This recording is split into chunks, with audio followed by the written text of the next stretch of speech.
Ako si Nestor, 28 anyos, na isang anak ng magsasaka ng mais sa aming baryo. Gaya ng tatay kong si Nilo, ay sa maisan din ako nagtatrabaho. Sarili namin ang lupa at may pagmamalaki ko sa lahat na kami ng tatay ko ang nagtanim ng lahat ng mais na nakatanim doon. Dalawa na lang kami ng tatay ko na magkasama sa aming bahay. Ang nanay ko kasi ay namatay nung 8 taong gulang pa lamang ako. Ang sabi sa akin ni tatay, inatake ng mabangis na hayop ang nanay ko, pero hindi naman niya sinabi kung anong klaseng hayop yaon. Nang mangyari ang lahat ng yon, ay nasa syudad ako, sa bahay ng kapatid ni tatay. Ang totoo niyan, nandoon ako mula 7 taong gulang ako hanggang sa ako ay magbinata.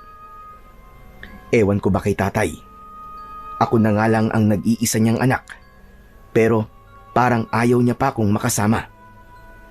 Kaya nang umidad ako ng 21, ay umuwi na ako sa aming baryo para makasama ang tatay ko, at doon na ako nagsimulang tulungan siya sa maisan namin. Nung una ay nagalit siya sa akin. Ang sabi niya, bakit pa raw ako umuwi sa baryo namin, at ang gusto niya ay bumalik na lang ako sa syudad. Pero matigas ang ulo ko.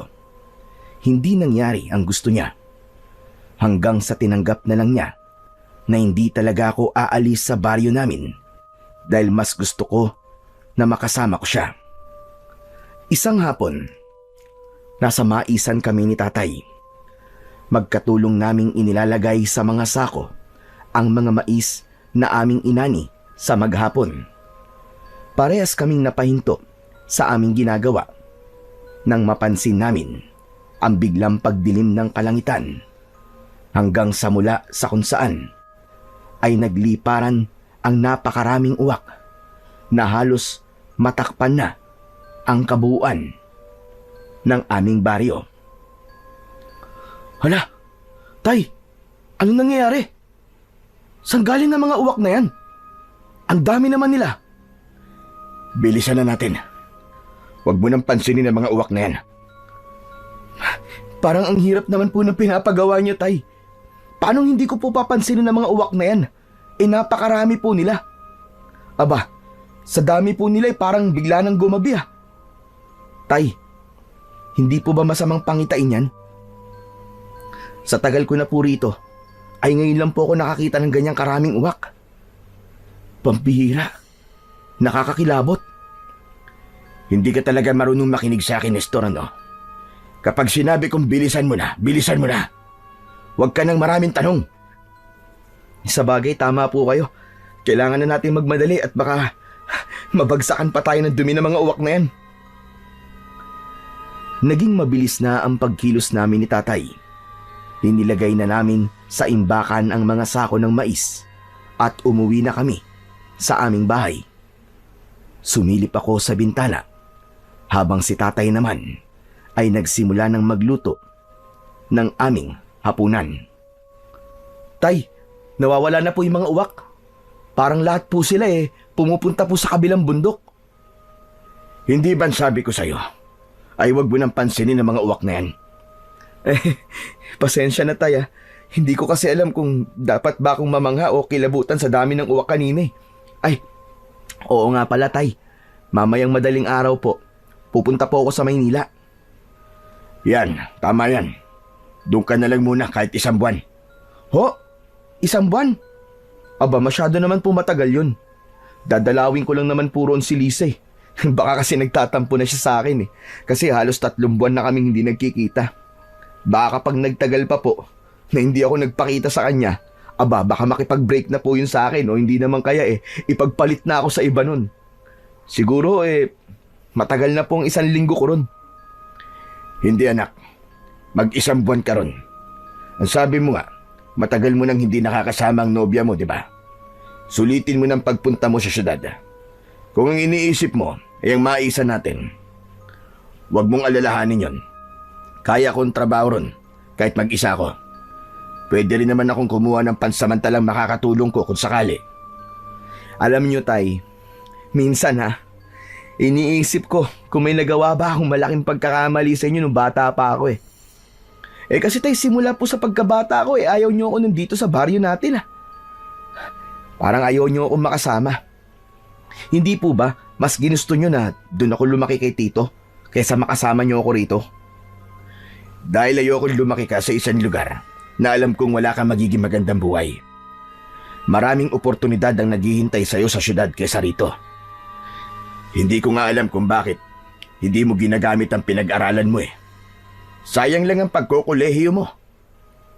Hindi naman po sayang, Tay. Kasi nagagamit ko po yung agriculture course ko sa taniman natin. Pero Tay, iniisip ko nga baka ampun niyo ako kaya ayaw niyo ako makasama o kaya baka anak ako ni nanay sa ibang lalaki. Sa tingin mo ba nakakatawa yung sinasabi mo? Talagang idinamay mo pa ang nanay mo na nananahimik? Nagbibiro lang naman po ako, Tay. Pwes hindi magandang biro yung sinabi mo. Hindi mo na iginalang ang alaala ng nanay mo, Nestor. Tay, joke lang po yun. Basta. Doon ka na muna sa Maynila ng 1 buwan. Tapos ang usapan. Hindi na ako umapela pa kay Tatay. Dahil alam ko na kahit na anong sabihin ko ay hindi niya ako pakikinggan. Pero dahil matigas ang ulo ko, syempre, hindi ko siya susundin. Gagawin ko pa rin ang gusto ko at babalik din kagad ako kapag nagkita na kami ng nobya kong si Lisa. Bago ako matulog ng gabing yon, ay nag-empake na ako. Hindi ko dinamihan ang mga dala kong damit dahil hindi naman ako matagal na mawawala. Maaga akong natulog at pagsapit ng 3:00 ng madaling araw ay nag-asikaso na ako. Nang oras na yon ay tulog pa si Tatay. Mabilis akong naligo at nagbihis. Bago ko umalis ay pinuntahan ko si Tatay sa kwarto niya. Ginising ko siya para magpaalam. Tay, aalis na po ako . O sige, mag-iingat ka.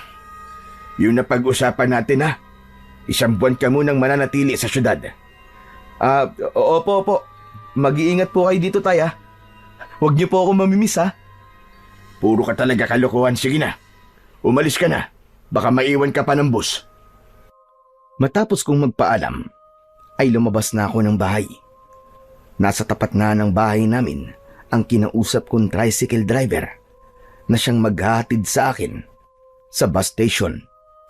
Sumakay na ako sa tricycle at makalipas ang halos 1 oras ay nasa bus station na ako. Pagsakay ko ng bus ay napangiti ako dahil sa wakas ay magkikita na ulit kami ni Lisa matapos ang ilang buwan. Pagdating ko sa Maynila ay dumiretso na kagad ako sa apartment ni Lisa. Hindi makapaniwala si Lisa nang pagbukas niya ng pinto ay ako ang makikita niya. Maigpit niya akong niyakap pero nagulat ako nang bigla niya akong itinulak at saka malakas na sinampal. Aray ko naman! Bakit mo naman ako sinampal? Talagang nagtanong ka pa? Matapos mong hindi magpakita sa akin ng 3 buwan? Sa tingin mo ba ay matutuwa ako sa'yo? Sorry na. Nagkaroon kasi ng problema sa taniman namin ng mais . Hindi ko pwedeng iwanan si Tatay na mag-isa ron. Saka alam mo namang walang signal sa baryo namin, di ba? Kaya hindi rin kita masabihan kung ano na nangyayari dun sa akin. Totoo ba yung sinasabi mo? Baka naman may ibang babae ka na dun sa baryo nyo, ha? Ano ka ba? Wala. Hindi ko naman sasayangin ng 5 taon na relasyon natin, no? Wala akong ibang ginawa ron kundi ang magtrabaho sa aming maisan. Saka pwede ba? Papasukin mo muna ako. Ay, oo nga pala. O sige, pasok ka. Pagpasok ko sa apartment ni Lisa, ay magkatabi kaming umupo sa sofa. Doon ay nag-usap kami tungkol sa mga nangyari sa amin sa loob ng 3 buwan na hindi kami nagkita. Alam mo, hindi ko na gusto tong setup natin, Nestor. Ilang araw ka lang dito sa Maynila tapos babalik ka na kagad sa inyo. Tapos, ang tagal-tagal mo pa bago ka bumalik dito. Pasensya ka na talaga. Hindi ko kasi pwedeng iwanan si tatay na mag-isa eh. Medyo tumatanda na kasi siya. At gusto ko sana kasama niya ako palagi. Saka alam mo naman ang kwento namin, di ba? Sa pool pagkabata hanggang sa magbinata ako, ay hindi ko siya nakasama. Kaya bumabawi lang ako sa kanya. Naiintindihan naman kita, Nestor eh. Pero paano naman ang time natin dalawa? Ganito na lang ba tayo habang buhay? Palaging magkalayo tapos magkakasama lang ng ilang araw? Ganun ba ang gusto mo? Siyempre hindi. Sa ngayon, ganito tayo. Pero darating din ang panahon na magkakasama na tayo at titira na tayo sa iisang bubong. Pero kailan pa yon, Nestor? Kahit nga sa tatay mo, hindi mo pa ako na ipapakilala eh. Ay nako, nagtatampo na naman ang mahal ko. Hindi ako nagtatampo, Nestor. Sinasabi ko lang ang totoo sa'yo. Ano kaya kung sumama ako sa baryo nyo? Doon na muna ako ng ilang buwan. Para makilala ko rin ang tatay mo, di ba? Ang tagal na ng relasyon natin, pero hanggang ngayon ay hindi mo pa ako na ipapakilala sa kanya. Sigurado ka ba na gusto mong sumama sa akin pabalik sa amin? Oo naman. Bakit ayaw mo ba? Hindi naman sa ganun. Pero paano ang trabaho mo? Hindi ka pwedeng umabsent ng matagal, di ba? Isa pa yan. Dahil wala tayong communication, ay hindi ko masabi sa iyo mga nangyayari sa buhay ko. 1 month nang nakakaraan simula na mag-resign ako sa trabaho. Tapos yung savings ko, ginamit ko sa pag-invest ko sa coffee shop business ni Mariel. Ganun ba? Sorry kung hindi ko yan alam. Pero sigurado ka ba na tamang desisyon yung ginawa mo? Oo naman. Malakas ang coffee shop ng best friend ko na yun, ano? Kaya pwede akong sumama sa'yo sa baryo nyo. Yun ay kung okay lang sa'yo. Ha? Okay, sige, walang problema. Pagbalik ko sa amin, ay isasama na kita para makilala ka na ni tatay. Napakasaya ko sa sinabing yun ni Lisa. Ang totoo kasi ay matagal ko nang gustong makilala ni tatay si Lisa. Sigurado kasi ako na makakasundo ng tatay ko ang girlfriend ko, lalo na't walang arte sa katawan si Liza. 2 araw lang akong nanatili sa Maynila at pagkatapos ay bumiyahe na akong pabalik sa aming baryo. Siyempre, kasama ko na si Lisa na sobrang excited na makilala si tatay. Wala akong kabang nararamdaman ng time na yon, lalo na't alam ko na magugustuhan ni Lisa ang baryo namin. Matapos ang napakahabang biyahe, ay nakarating na kami sa aming destinasyon. Gabi na at napakalakas ng ulan. Mabuti na lang ay may dala akong payong, kaya kahit paano ay may proteksyon kami laban sa ulan. Ang malas naman ang punta ko rito sa inyo. Grabe ang lakas ng ulan at hangin. Mukhang may bagyo pa yata. Hindi naman, nagkataon lang yan. Pero nakapagtataka na may bagyo. Summer ngayon. Nestor, malayo pa ba tayo sa bahay nyo? Malapit na tayo.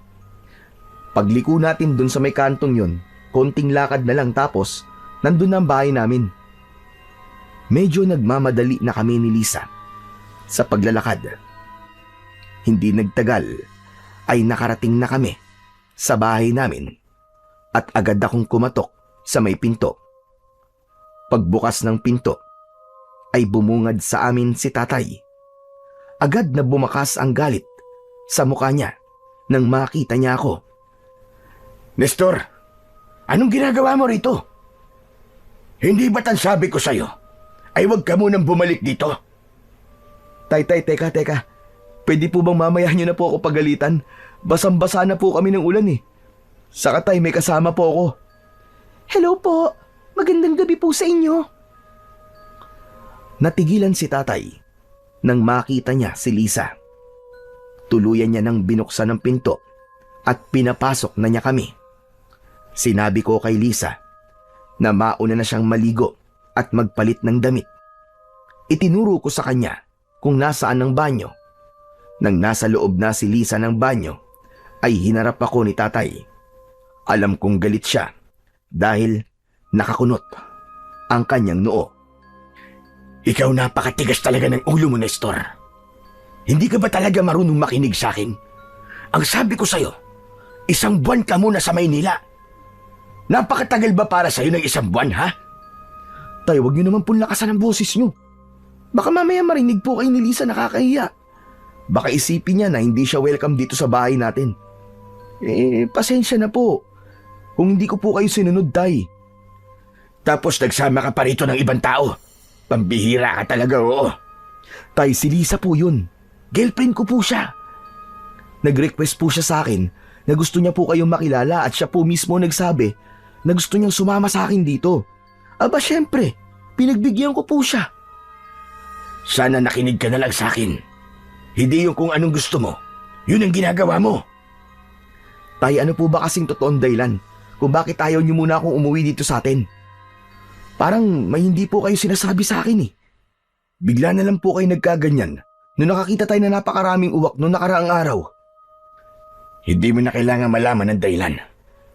Oh, di nahuli ko rin po kayo sa sarili niyong bibig. Meron po talagang dahilan. Ano po ba yun, tay? Bakit hindi niyo na lang po sabihin sa akin? Para maintindihan ko po kayo. Huwag ka na magtanong. Para rin sa'yo itong ginagawa ko. Kaya bukas ng umaga, kapag humupa ng bagyo, ay umalis na kayo ng nobya mo. Nagkakaintindihan ba tayo? Hindi na ako binigyan ni tatay ng pagkakataon na makasagot. Tumalikod na siya at pumasok sa kanyang kwarto. Naiwan akong naguguluhan at nag-iisip sa sala. Gusto ko pa sana siyang sundan, pero isinarado niya na ang pinto ng kwarto niya at narinig ko ang paglak nun mula sa loob.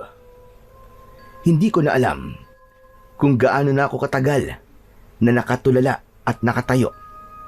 Napapitlag na lang ako nang lumabas na sa banyo si Lisa at lumapit siya sa akin. Oh, ano nangyari sa'yo? Bakit parang nakakita ka yata ng multo? Ha?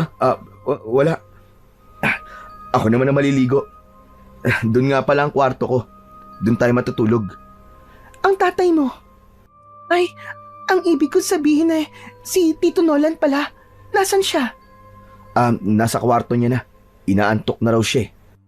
Bukas ko na lang kayo ipapakilala ng formal sa isa't isa. Sige na, pumunta ka na sa kwarto. Doon mo na lang ako hintayin. O sige, bilisan mo ha. Hinintay ko munang makapasok si Lisa sa kwarto ko bago ako nagpunta sa banyo para maligo. At habang naliligo ako, inisip ko na ang gagawin ko kung paano ko sasabihin kay Lisa na gusto ng tatay ko na umalis na kagad kami bukas ng umaga. Binilisan ko ang pagligo ko dahil alam kong mainipin si Lisa. Pagpasok ko sa kwarto ay naabutan ko siyang nakahiga habang may binabasang aklat. Nang sandaling yun ay patuloy pa rin ang napakasungit na panahon. Saktong pagsasarado ko ng pinto ay biglang namatay ang ilaw. Naku po, Diyos ko. Nag-brown out pa. Ano ba yan? Hindi ko pa nga na-charge ang cellphone ko eh. Hayaan mo na. Wala rin namang silbi ang cellphone dito kasi walang signal. Tumabi na ako kay Lisa at niyakap ko siya. Itinulak naman niya ako palayo sa kanya. Ano ba? Huwag mo nga akong yakapin. Bakit? Mabango naman ako bagong paligo ako. Huwag mo namang sabihin na naiinitan ka. Ang lamig-lamig. Kapag ganitong panahon, mas masarap na may kayakap habang natutulog. Kilala kita, Nestor. Alam kong hindi lang yakap ang gagawin mo sa akin. Baka kung saan pa yan mapunta. Ang KJ mo naman. Ang tagal na nga nating hindi nagkikita tapos hindi mo pa ako pagbibigyan. Ay nako, kilabutan ka nga, Nestor. Ipapaalala ko lang ha, na nasa kabilang kwarto lang ang tatay mo. Oo na. Hindi na nga kita pipilitin eh. Nestor, maiba ako. Parang narinig ko kayo nag-uusap ni Tito Nilo kanina habang naliligo ko. Parang galit si Tito. Anong pinag-usapan niyo? Ikaw ha? May pagkachismosa ka rin pala ha? Seryoso ako, ano ba? Sagutin mo na lang ang tanong ko. Ito naman di na mabiro. Pero mabuti at naitanong mo na rin yan. Ang sabi kasi ni tatay ay umalis na tayo bukas ng umaga. Pasensya ka na, pero ang gusto kasi ni tatay ay 1 buwan daw ako sa Maynila eh. Ayokong pagbigyan siya kasi ayokong mag-isa siya rito ng matagal. Ano? Kung aalis tayo bukas, paano? Ang lakas-lakas pa ng bagyo. Kapag lang naman humina na ang bagyo. Pero huwag kang mag-alala. Kakausapin ko si tatay bukas para makumbinsi ko siya na huwag muna tayong umalis. Ibig bang sabihin, ayaw niyang nandito ako, ganun ba? Hindi ba niya ako gusto para sa'yo? Kahit hindi pa niya ako nakikilala? Hindi, ikaw naman. Bago kasi ako umalis dito para puntahan ka, ay sinabi na ni tatay sa akin na 1 buwan muna ako sa Maynila. Hindi ko siya sinunod, kaya nagalit siya. Kasalanan mo naman pala eh. Dapat, nagstay ka muna sa apartment ko ng 1 buwan. Tapos, saka tayo pumunta rito sa inyo. Hindi ba ayokong matagal na mag-isa si tatay dito sa bahay? Sa kapaniguradong mahihirapan niyo sa taniman namin ng mais kapag wala siyang katulong. Ewan ko ba? Pakiramdam ko eh, may malalim na dahilan kung bakit ayaw akong pauwiin ni tatay dito eh. Ano naman ang dahilan na yun? Hindi ko pa alam, pero sisiguraduhin ko na malalaman ko rin yun. O paano? Matulog na tayo. Alam kong gaya ko ay pagod ka rin sa haba ng biyahe natin. O sige, bukas na lang ulit tayo mag-usap. Tumalikod na si Lisa sa akin, habang ako naman ay nakatingin sa kisame. Hindi ko magawang makatulog ng gabing yon dahil iniisip ko pa rin kung ano ba talaga ang dahilan kung bakit ayaw ni tatay na bumalik ako agad sa aming baryo. Umasa na lang ako na malalaman ko rin ang kasagutan sa tanong ko na yon sa lalong madaling panahon. Kinabukasan ay nagising ako sa amoy ng sinangag na niluluto sa kusina. Nang sandaling yon ay wala na ang bagyo. Pagharap ko sa kaliwa ko ay wala na sa tabi ko si Lisa. Bumangon na ako at lumabas ng kwarto. Napangiti ako nang makita ko sina Lisa at tatay na magkatulong na nagluluto sa kusina. Nang dahil sa pagiging abala nila ay hindi nila ako napansin. Tito Nilo, pakitingin naman po kung tama po ang pagkakahiwa ko rito sa mga kamatis. Patingin nga. Aba, masyado makapal ang pagkakahiwa mo, iha. Di ba sabi ko ay manipis lang? Kasi ihahalo ko yan sa itlog. Sorry po. Natatakot po kasi ako baka mahiwa ako. Itinuro ko na sa'yo yung teknik sa paghihiwa, di ba? Nakalimutan mo na kagad. Hindi naman po. Natatakot lang po talaga akong humawak ng kutsilyo eh. Alam mo, Lisa, matagal na kayo ng anak ko. Malay mo, may plano na pala siyang pakasalan ka. Kapag kinasal na kayo, alam mo naman siguro ang kasunod nun. Bubuo na kayo ng sarili niyong pamilya. Hindi pwedeng wala kang alam sa kusina kahit paano. Iba pa rin kasi kapag ang nanay ang nagluluto para sa kanyang asawa at mga anak. Nako, parang wala naman pong balak si Nestor na pakasalan ako eh. Aba, iha, hindi natin masasabi yan. Napangiti ako sa naging usapan ni Lisa at ni tatay. Hindi ko kasi inasahan. Nagigising ako ng ganun ang bumungad sa akin. Lalo na't kagabi ay nagalit ang tatay ko sa pagdating namin ni Lisa. Pero hindi lang yun ang dahilan kung bakit ako napangiti. Isa rin sa dahilan ay ang pag-uusap nila tungkol sa kasal. Lingid kasi sa kaalaman ni Lisa ay matagal na akong bumili ng engagement ring dahil may balak na akong mag-propose sa kanya. Ang hinihintay ko na lang ay ang tamang oras at moment. Gusto ko kasi Kapag nag-propose ako ng kasal kay Lisa, ay yung tipong hindi niya makakalimutan hanggang sa pagtanda naming dalawa. Lumapit na ako kina Lisa at tatay. Bahagya pa silang nagulat nang makita nila ako. Oh, gising ka na pala. Nagising ako sa bango na niluluto nyo eh. Ang sabi ni Tito, paborito mo pala ang itlog na may kamatis at sibuyas. Kaya yun ang lulutuin namin ngayon. Nako. Mapaparami ang kain ko niyan. Kaya nga dinamihan ko tong sinangag kasi alam kong marami ang kakainin mo. Pero natutuwa po ako na mukhang magkasundo po kayong dalawa. Bakit naman? May dahilan ba para hindi kami magkasundo ni Lisa? Wala namang ginagawang masama si Lisa. Isa pa, mabait naman siya. Kahit walang alam sa kusina. Kaya nga po mag-aaral po ako ng pagluluto simula ngayon. Pagkagising ko kasi nakita ko si Tito na naghahanda ng lulutuin niya. Kaya nakialam ako. Nagkausap na rin kami at kahit papano ay nakilala na namin ng isa't isa. Kaya nga natutuwa ako eh. Ibig sabihin, hindi ko na kailangan mag-effort na ipakilala kayong dalawa sa isa't isa. Pero tatay, ibig din po bang sabihin nito hindi nyo na po kami kagad papaalisin? Ang balak po kasi namin ay talagang magtagal po dito ni Lisa. Tungkol sa bagay na yan, hindi pa rin nagbabago ang isip ko. Kailangan nyo pa rin umalis dito at bumalik sa Maynila pagkatapos natin mag-almusal. Wala na ang bagyo, kaya makakabiyahe na kayo na maayos. Pero tay, sundin mo na lang ang sinabi ko, Nilo. Pagbalik mo, saka ko na lang ipapaliwanag ang lahat. Nestor, sundin na lang natin ang tatay mo. Pwede naman siguro akong sumama sa'yo pabalik dito after ng 1 buwan, di ba?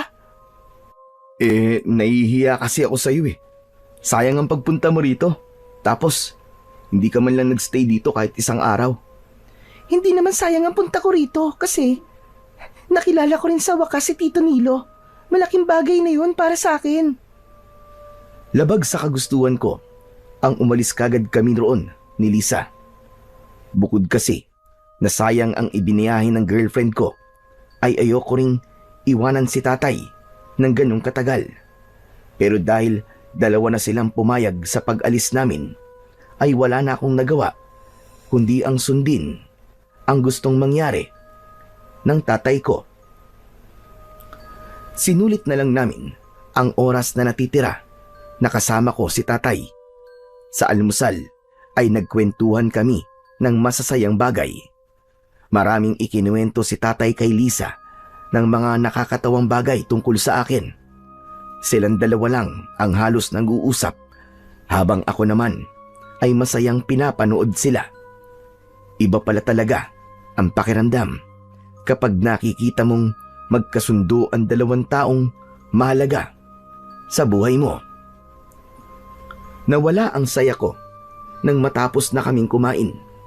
Nag-asikaso na kami ni Lisa para umalis. Hindi nagtagal ay handa na kami para sa aming pag-alis.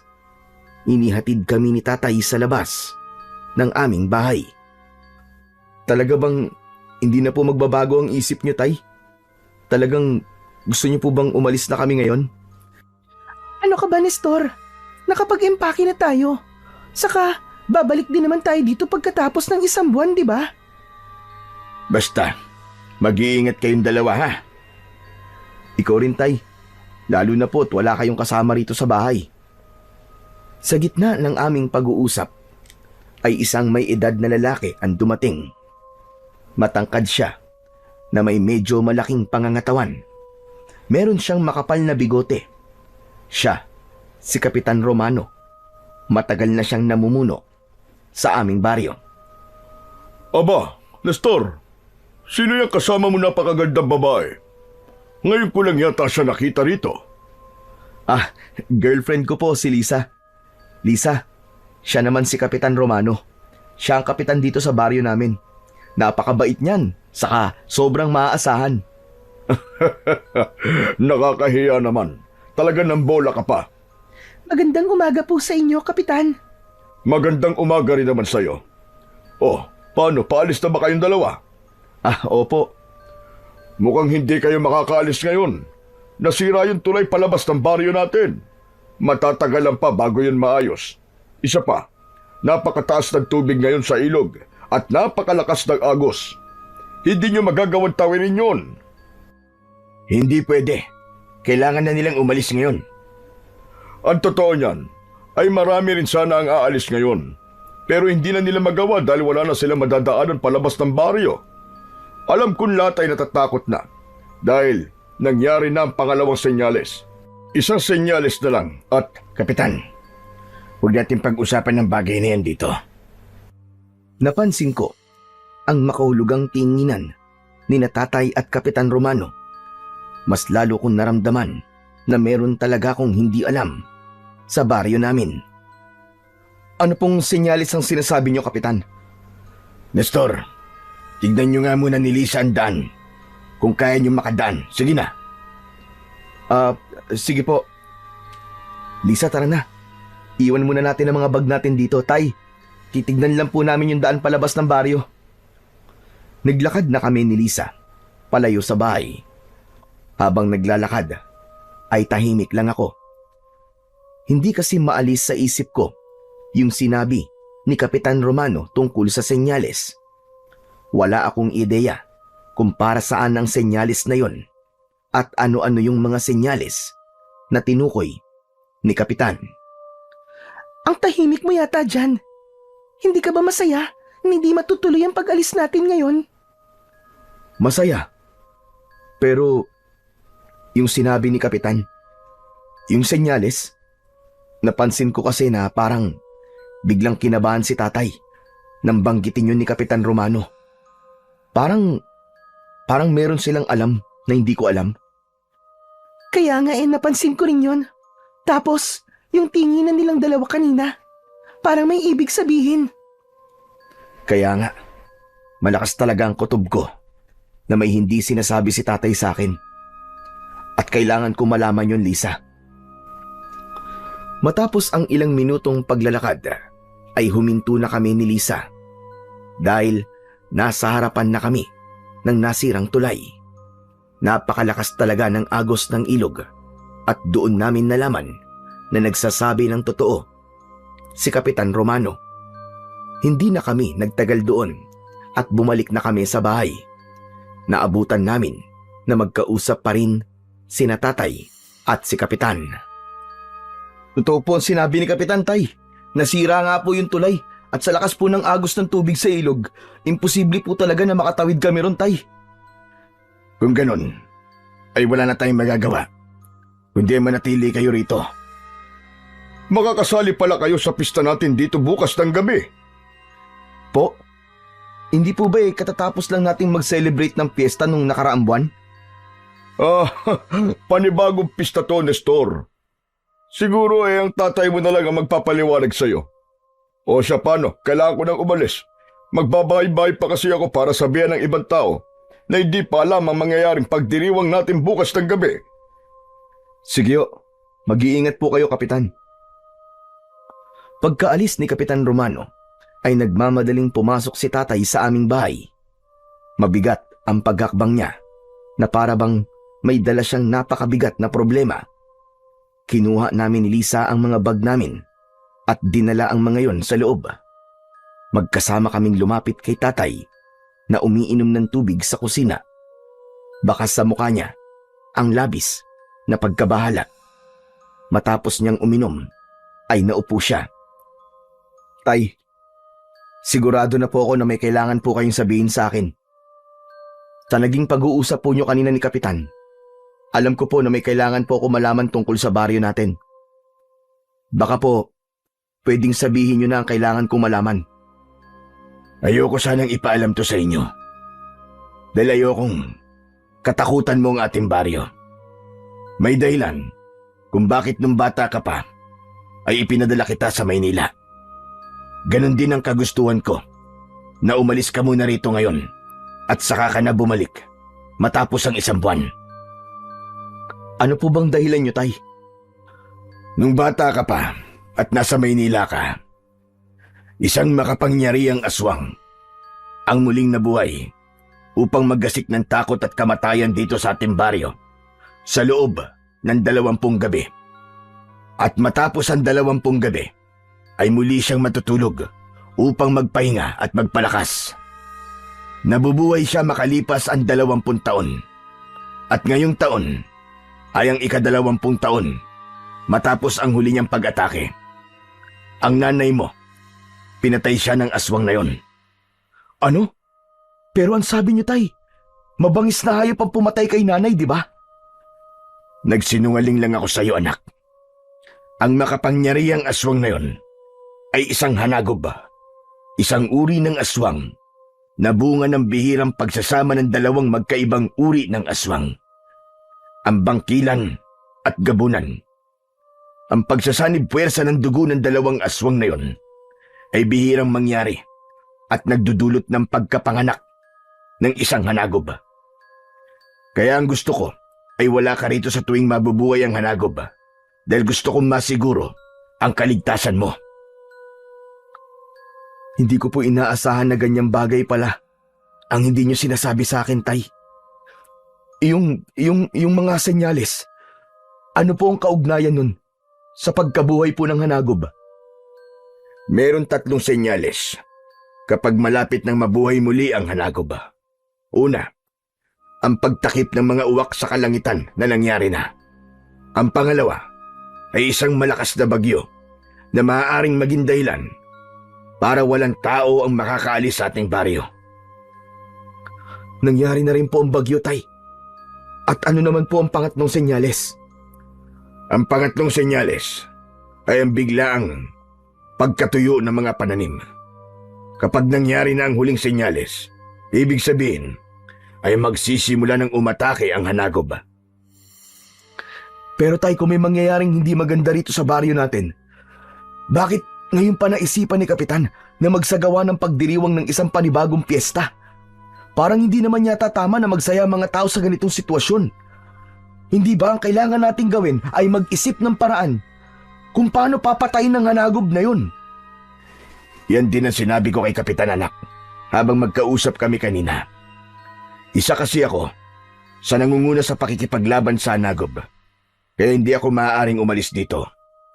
Ang sabi ni Kapitan, isang matandang babae na babaylan ang nakausap niya mula sa isang malayong baryo. Ayon daw sa babaylan na yon, ay kailangan magkaroon ng selebrasyon para sa hanagob upang hindi na ito pumatay o hindi naman kaya ay mabawasan ang araw na atake yon sa ating baryo. Sigurado ba siya, Tay, na epektibo ang paraang yun? Nararamdaman ko na malaki ang paniniwala niya sa paraang yon, pero duda ako sa mga sinabi niya. Nabubuhay ang hanagob para pumatay at kumain ng tao dahil yun ang paraan niya para lumakas siya. Kaya sa tingin ko, walang pagdiriwang ang makakapigil sa kanya. Nahulog ako sa malalim na pag-iisip matapos ang lahat ng nalaman ko tungkol sa aming baryo. Hindi ko akalain na may ganun palang kakilakilabot na kwento ang lugar namin. Nang sandaling yon ay naunawaan ko na kung bakit gusto kong paalisin ni Tatay. Hindi yun dahil sa ayaw niya kong makasama, kundi upang iligtas ako sa posibleng hindi magandang mangyari sa akin. Pero napagtanto ko rin na mas kailangan akong manatili sa baryo namin upang tulungan si Tatay sa kakaharapin itong laban sa mga susunod na gabi. Dahil sa sira na ang daan palabas ng aming baryo, ay hindi na kami nakaalis ni Lisa sa lugar na yon. Pagsapit ng hapon, ay hindi ko nakita si Lisa sa loob ng bahay. Lumabas ako at nakita ko siya na mag-isang nakatayo sa labas. Nakatanaw siya sa kawalan at mukhang malalim ang iniisip. Lumapit ako sa kanya at nagulat siya nang bigla akong sumulpot sa likod niya. Nakakagulat ka naman. Akala ko kung sino na. Ang lalim kasi ng iniisip mo eh. Kaya hindi mo na namalayan ang paglapit ko. Iniisip mo ba yung mga sinabi ni Tatay kanina tungkol sa hanagob? Totoo ba talaga yung mga sinabi ni Tito Nilo? May aswang ba talagang mabubuhay dito at papatay ng mga tao sa loob ng 20 days? Kilala ko ang tatay ko, Lisa. Hindi yun sinungaling na tao. Kaya kung ano man ang sinabi niya sa atin kanina ay naniniwala ako. Isa pa, mas mabuti nang maniwala tayo kaysa hindi. Paano? Kung totoo pala yung hanagob, di ba? Mas maganda na maniwala tayo para mapaghandaan natin kung ano ang mga posibleng mangyari. Nestor, natatakot ako. Paano kung mabuhay na ang hanagob na yon? Paano kung isa tayo sa maging biktima niya? Ayoko pang mamatay, Nestor. Marami pa akong pangarap sa buhay. Huwag kang mag-alala, Lisa. Nandito ako. Sa tingin mo ba, hahayaan ko may mangyaring masama sa'yo? Siyempre gagawin ko ang lahat para protektahan ka. Kahit pa ibuwis ko ang buhay ko. Huwag naman sanang umabot pa sa ganun. Ayoko namang mamatay ka pa. Nang dahil lang sa akin. Ganong kita kamahal, Lisa. Gagawin ko ang lahat para sa'yo. Ang corny mo.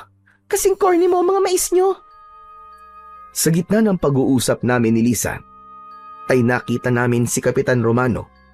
May kasama siyang matandang babae na kilalang mahusay na manggagamot sa aming baryo. Siya, si Aling Emma. Huminto silang dalawa sa harapan namin ni Lisa. O ano, Nestor? Nasabi na ba sa'yo ni Nilo ang mga dapat mong malaman? Opo. Sinabi niya na po sa akin kanina. Nakakagulat po na may ganung nangyayari dito sa baryo natin.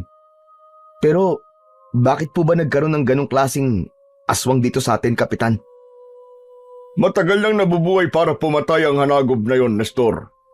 Ang sabi-sabi noong unang panahon ay tinalo na ng mga unang tao dito sa ating baryo ang hanagob. Pero sumumpa ang hanagob na magbabalik siya. Marahil may kakayahan siya sa paggamit ng itim na kapangyarihan. Kaya nagkatotoo ang sumpang yun. Natakot nga po kami ni Lisa nang malaman namin kay tatay ang tungkol dun sa hanagob. Pero Kapitan, ano po palang plano nyo? Meron po ba tayong grupo ng mga kalalakihan na makikipaglaban po sa hanagob? Meron naman. At isa ang tatay mo sa kasapi sa grupong yun. Pero sigurado ko na nabanggit na ni Nilo sa iyo ang tungkol sa paraan na dapat nating gawin upang huminto sa pagpatay ang hanagob o kahit man lang mabawasan ang bilang ng gabi na sasalakay siya. Yung po bang gaganaping pagdiriwang ng pista bukas ng gabi? Tama ka. Yun nga ang paraan na aking tinutukoy. Isang matandang babaylan kasing nakapagsabi sa akin na imbis na katakutan ay dapat nating ipakita sa hanagob na siya ay ating sinasamba nang sa gayon isipin niya na siya ang ating Diyos at tayo ay kanyang tagasunod. Kung ganun na mangyayari, hindi na tayo papatayin ng hanagob at baka sa ibang baryo na siya umatake. Pero Kapitan, hindi po ba masamang sumamba sa isang kampo ng kadiliman? Isa pa sa tingin ko ay hindi yan ang totoong solusyon, lalo na't papatay pa rin ng hanagob na yun eh. Hindi nga rito sa baryo natin pero sa ibang lugar naman. Pero hindi na siya papatay ng tao dito sa baryo natin. Yun naman ang importante, ang maging ligtas tayong lahat sa lugar na ito. Yung sa ibang lugar, abay bahala sila doon. Kapitan, baka naman pwede niyo munang pag-isipan ng paraan na yan. Hindi kasi maganda ang pakiramdam ko pagdating sa bagay na yan eh. Bago mo pa sabihin yan, ay ginawa ko na yan, Nestor. Makailang beses ko nang pinag-isipan ng bagay na yon. Oo nga pala, kailangan ko nang umalis.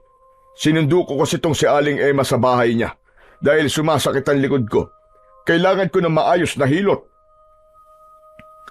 Nalipat ang tingin ko kay Aling Emma at doon ko napansin na titig siya kay Lisa.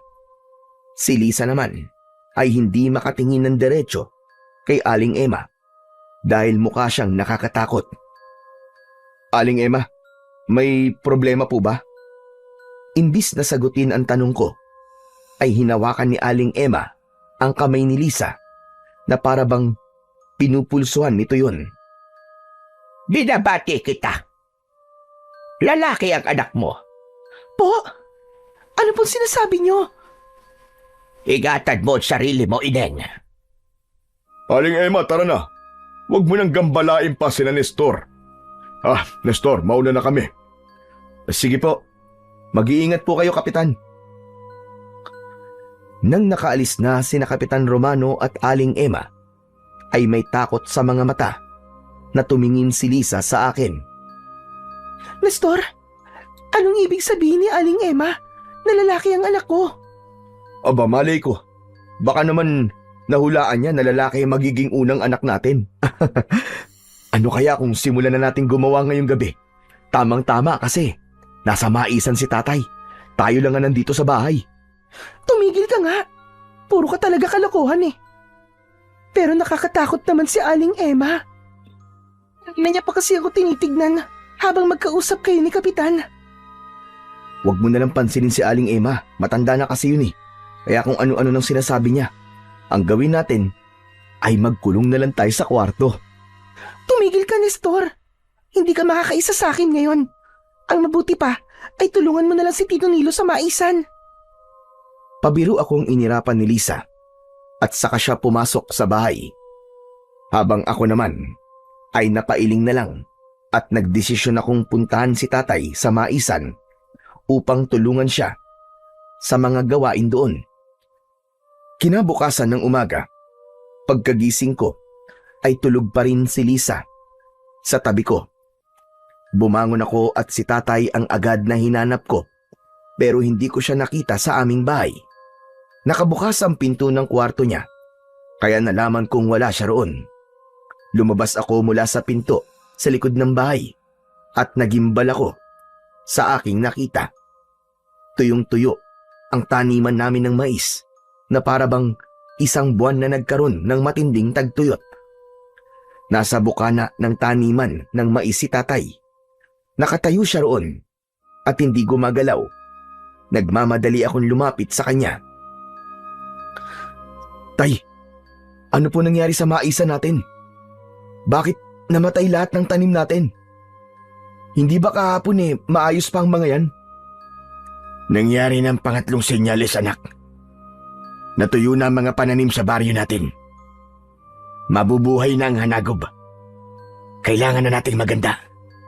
Hindi tayo pwedeng magsayang ng oras dahil maaaring mamayang gabi ay umpisahan niya na ang kanyang pagsalakay. Kung ganun tayo, anong gagawin natin? Samahan mo kung pumutol ng mga kawayan. Gagawin nating sibat ang mga kawayan upang meron tayong sandata. Pagkatapos, ay hahasain natin na mabuti ang ating mga itak. Nagmamadaling bumalik si tatay sa bahay namin habang nakasunod ako sa kanya. Nasa kusina na si Lisa at naghihilamos. Nagtaka siya nang kumuha ng itak si tatay at nagmamadaling lumabas. Ano nangyari? Bakit parang may kaaway si Tito Nilo? Lisa, nangyari na kasi ang pangatlo at huling senyales na mabubuhay na ang hanagob. Natuyo na ang taniman namin ng mga mais. Diyos ko, totoo ba yung sinasabi mo? Oo, Lisa. Kaya mangunguha kami ni tatay ng mga kawayan para gawing sibat. Yun daw ang gagamitin nating sandata kung sakaling umatake na mamayang gabi ang hanagob. Dito ka lang muna. Huwag kang lalabas ng bahay kahit na anong mangyari. Iniwanan ko na si Lisa at sinundan ko si tatay. Nagtungo kami sa gubat at doon kami kumuha ng mga kawayan. Doon na rin namin nilagyan ng patulis ang dulo ng mga yon.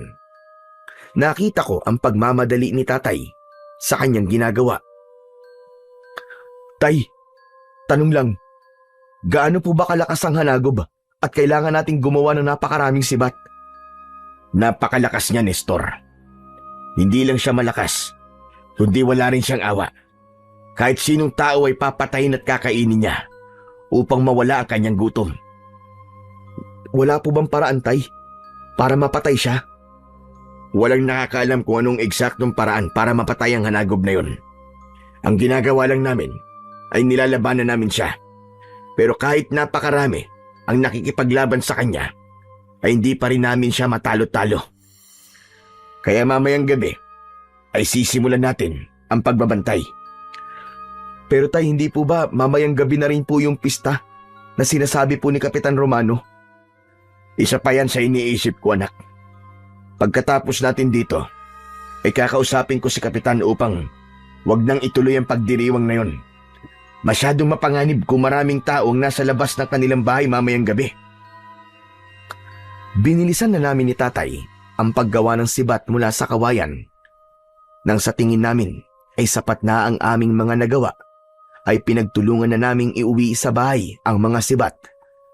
Pagkatapos ay nagpaalam na si tatay na magpupunta muna siya sa bahay ni Kapitan Romano.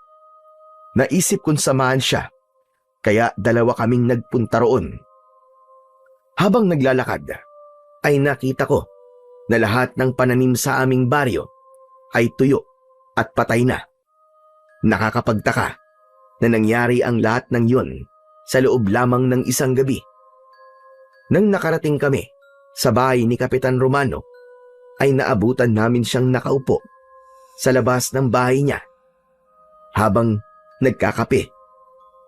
Nilo, Nestor, abay anong ginagawa niyo rito at napabisita kayo sa akin?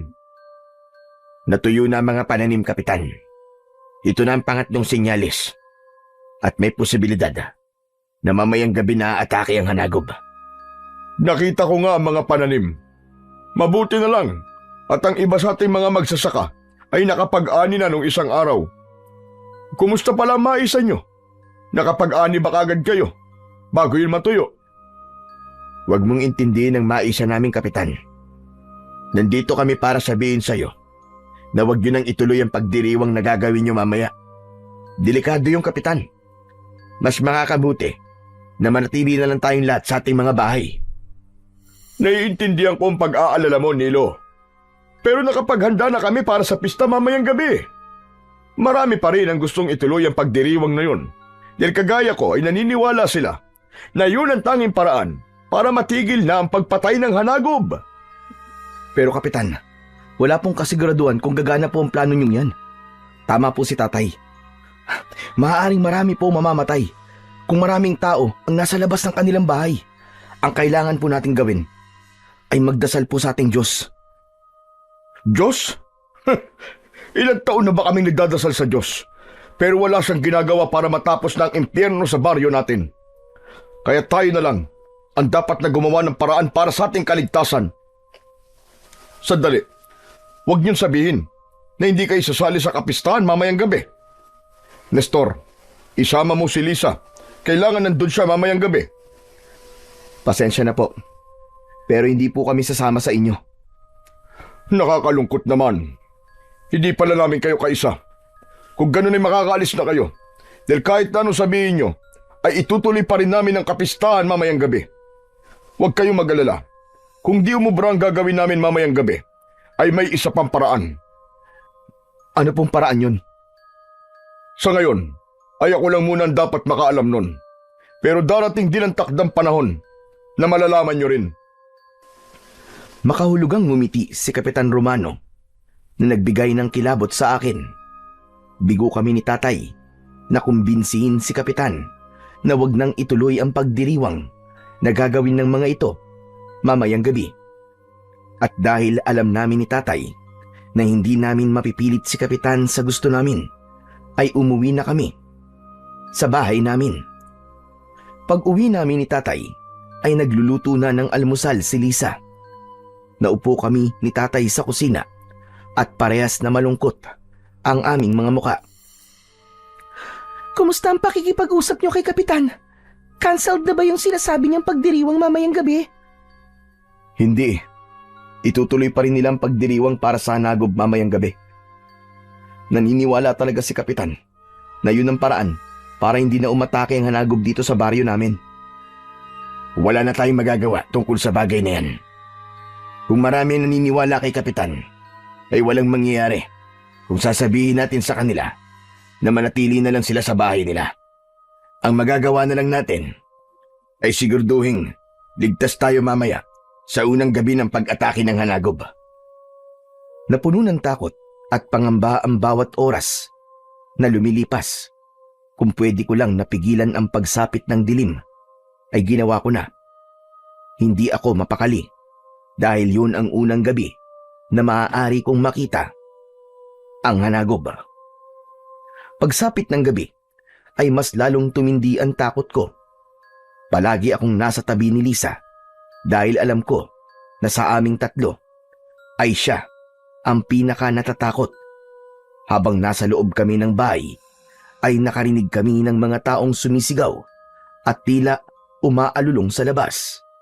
Ang akala namin ay umaatake na ang hanagob, kaya binuksan namin ang bintana upang sumilip. Nagimbal kami nang makita namin ang mga taong nagpuprosesyon. Ginawa nilang maskara ang ulo ng mga hayop, gaya ng baboy, kalabaw at baka. Nakasabit sa kanilang mga katawan ang bituka ng mga hayop na yon. Umakto sila na parabang mababangis na hayop. May dala silang mga sulo na may apoy. Nasa unahan nila si Kapitan Romano na may hawak pang pugot na ulo ng kalabaw. Anong ginagawa nila? Mukhang ganyang pagdiriwang pala ang gagawin nila. Ano? Pagdiriwang ba yan? Bakit para silang isang grupo ng kulto na sumasamba sa demonyo? Bakit kailangan nilang pumatay ng mga hayop? Siguro, ay dahil ganyan ang sinabi ng matandang babaylan kay Kapitan Romano. Pambihira. Nakakakilabot ang ginagawa nilang yan. Hindi nagtagal ay napahinto ang lahat nang may narinig kaming napakalakas na sigaw na parabang nanggagaling sa kailaliman ng lupa. Humangin ng malakas at nang tumingala kami ay nakita namin ang isang nilalang na lumilipad sa tapat ng buwan. Para yung isang tao na may napakalaking pakpak. Nagpapaikot-ikot yun sa ere na parabang naghihintay ng tamang pagkakataon para umatake. Tay, ano po yung lumilipad na yun? Yun na ang hanagob, anak. Nabuhay na siya. Nagising na siya para pumatay at kumain sa loob ng 20 araw. Nestor, kunin mong itak sa kusina. Kailangan nating maging handa. Nagmamadali akong nagtungo sa kusina para kunin ang itak. Nang bumalik ako sa tabi ng bintana, ay sakto na lumilipad na paibaba ang hanagob. Pasugod yun sa mga tao. Mga kasama, huwag kayong matakot! Lumuhod tayong lahat! Ipakita natin sa hanagob na sinasamba natin siya! Magsiluhod kayo! Sabay-sabay na lumuhod ang mga tao habang palapit ng palapit sa mga yon ang hanagob. Dumi pa si Kapitan Romano. Hanagob!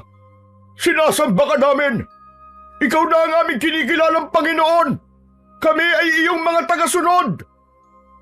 Nang tumapak sa lupa, ang mga paa ng hanagob ay patuloy sa pagkampay ang malalaki nitong mga pakpak. Gumapang ang matinding kilabot sa buong katawan ko nang makita ko ang anyo ng hanagob. Ang balat niya ay halos itim ang kulay na parang isang matandang puno. Napakatulis ng mga kuko niya. Maging ang mga ngipin niya ay parabang maliliit na dulo ng kutsilyo. Malaki ang mata niya na kulay pula na palaging nanlilisik. Meron siyang malalaki at mahabang sungay na parang sa demonyo.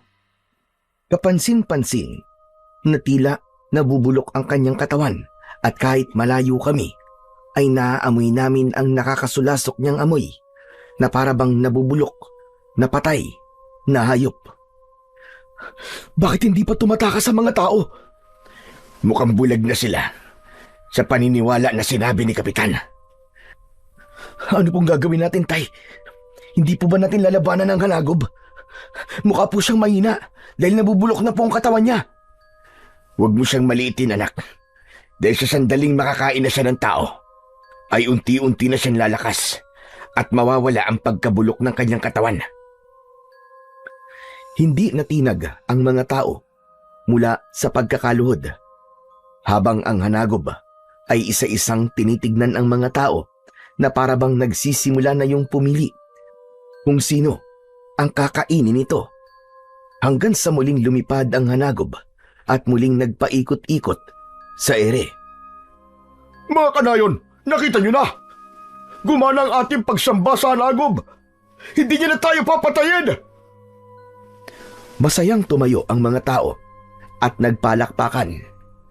Pero sa gitna ng kanilang kasiyahan ay mabilis na bumulusok paibaba ang hanagob.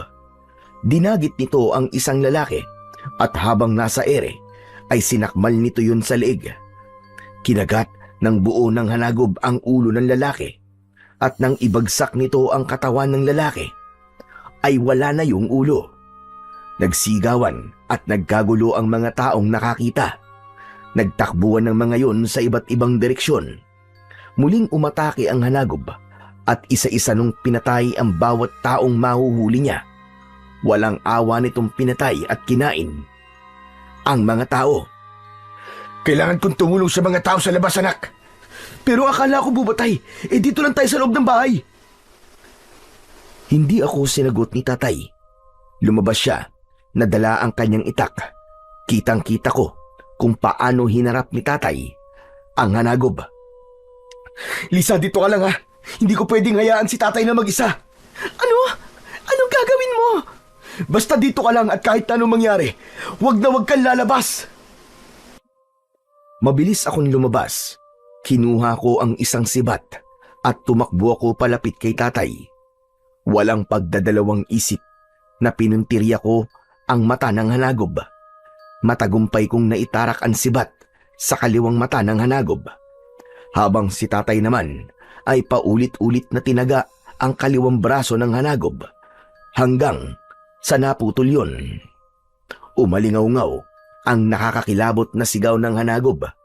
Bigla yung lumipad paitaas at mabilis na lumayo hanggang sa tuluyan na yung nawala sa aming paningin. Naiwan sa paligid namin ang mga pinatay ng hanagob.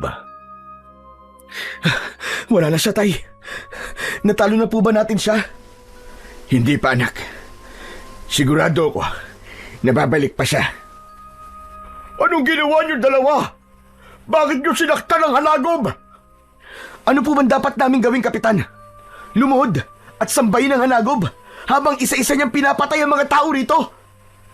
Hindi kayo nag-iisip na dahil sa ginawa niyo ay mas lalong magagalit sa atin ang hanagob. Hindi ba sabi ko ay kailangan nating sambahin ang hanagob? Hindi mo ba nakita ang ginawa niya, Kapitan?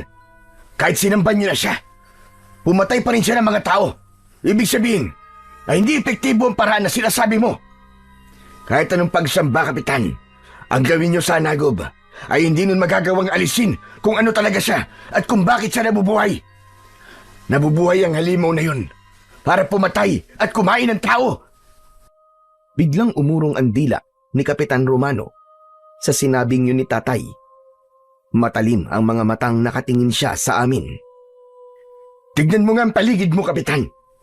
Hindi mo ba nakikita ang mga taong pinatay ng hanagob? Hindi pa ba sapat para sa iyo ang mga yan? Para tanggapin mo na ang tanging paraan upang matigil ang pagpatay ng hanagob ay ang patayin siya. Sinubukan na natin patayin noon ang hanagob, pero palagi tayo bigo.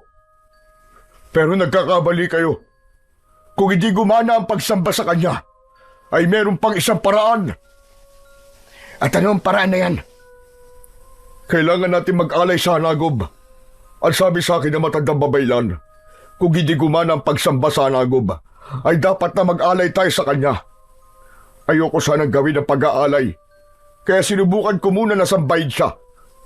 Pero dahil hindi umubra ang pagsamba sa hanagob, ay kailangan ko na subukan ang pag-aalay. Ano namang kailangan yung ialay sa hanagob? Isang sanggol. Sanggol na nasa sinapapunan pa ng kanyang ina. Nababaliw ka na, Romano. Isipin mo nga mabuti ang mga gusto mong gawin. Sa gagawin mong yan, hindi lang ang sanggol ang papatayin mo, kundi maging ang babaeng nagdadala sa sanggol na yun. Wala akong pakialam. Bilang kapitan ng baryong ito, ang kaligtasan ng mas nakararami ang prioridad ko. Ano naman, kung pumatay ako ng isa o dalawang buhay, kung ang kapalit naman nun ay ang buhay ng mas marami. Parehas kaming nagimbal ni tatay sa mga salitang lumabas sa bibig ni Kapitan Romano. Nakakatakot siyang tignan dahil nanlalaki ng sobra ang mga mata niya na para bang wala na siya sa kanyang katinuan. Tumalikod na si Kapitan at naglakad palayo. Pumasok na kami ni Tatay sa bahay at doon ay sinalubong kami ng nag-aalalang si Lisa. Diyos ko, mabuti naman at ligtas kayong dalawa. Akala ko kung ano na ang mangyayari sa inyo. Mabuti na lang. At nasaktan namin yung Hanagob. Kaya umalis na siya. Pero hindi pa tayo ligtas, Nestor. Unang gabi pa lamang ito. At sa mga susunod na gabi, ay muli siyang babalik. Isa pang ikinakabahala ko ay si Kapitan Romano. Pakiramdam ko, ay wala na siya sa kanyang katinuan. Dahil sa kagustuhan niyang iligtas ang ating baryo mula sa Hanagob. Magandang intensyon niya. Pero ang paraan niya para maresolba ang problema natin ay hindi tama. Bakit po? Ano po bang sinabi ni Kapitan Romano? May isa pa raw paraan upang tumigil na sa pagpatay ang Hanagob. At yun ay ang pag-aalay sa aswang na yun ng isang sanggol na nasa sinapupunan pa ng isang ina. Diyos ko, nakakakilabot naman po yan. Bakit ba kung ano-ano na lang ang naiisip niyang gawin? Tay, may kilala po ba kayong buntis dito sa baryo natin? Kung meron, ay kailangan natin silang bigyan ng babala. Sa pagkakaalam ko, anak, ay wala. Maliit lang ang baryo natin. Kaya kung merong buntis dito, ay malalaman kagad ng lahat. Pero kinakabahan pa rin ako. Sa tingin ko ay desperado na si Romano. Kaya gagawa siya ng paraan para may maialay siya sa Hanagob. Kahit paano, ay nabunutan ako ng tinik sa sinabi ni Tatay na walang buntis sa aming baryo. Ngunit nanatili ang takot ko dahil baka merong pang ibang paraan na gagawin si Kapitan Romano kung sakaling wala siyang makuwang buntis para ialay sa Hanagob. Sa tingin ko kasi, totoong desperado na si Kapitan na huminto na sa pagpatay ang Hanagob sa aming baryo. 2 gabi ang mabilis na lumipas at sa loob ng mga gabing yun ay 2 tao ang natagpo ang walang buhay sa aming baryo. Parehas na sugatan ang 2 at kapansin-pansin na nawawalan sila ng isang parte ng kanilang katawan. Ang isa ay wala ang kaliwang mata, habang ang isa naman ay wala ang kaliwang braso. Isang gabi, habang naghahapunan, ay napag-usapan namin ang tungkol sa pangyayaring yon. Tay, sa tingin nyo, bakit po kaya may kinuwang parte ng katawan yung Hanagob dun sa mga biktima niya? Hindi mo ba napansin? Nung kinalaban natin ang Hanagob, ay tinusok mo ang kaliwang mata niya. Habang ako naman, pinutol ko ang kaliwa niyang braso. May kakayahan ng Hanagob na ibalik ang nasira o nawalang parte ng katawan niya sa pamamagitan ng pagkain ng parte ng katawan ng isang tao na wala sa kanya. Kung ganun, Tay, mahirap pala po talaga siyang patayin. Kahit pala tanggalan natin siya ng kung anong parte sa katawan niya, ay magagawa pa rin niya yung maibalik. Totoo yung sinabi mo, anak. Pero bukod sa Hanagob, ay meron pa akong isang pinoproblema. Ano po yun, Tay? Nang dahil sa pagkatuyo ng ating maisan, ay wala na tayong pinagkukunan ng pera. Maging ang mga naimbak nating mga mais ay malapit na rin mabulok dahil hindi natin yung madadala sa bayan para ibenta. Hanggang ngayon kasi ay hindi pa rin tayo makakalabas sa baryong ito. Napakalakas at mataas pa rin ang tubig sa ilog. Kung meron po akong may tutulong para kumita kayo ng pera, ay sabihin niyo lang po. Ano ka ba, Lisa? Relax ka lang. Kami na ang bahala ni Tatay sa bagay na yan.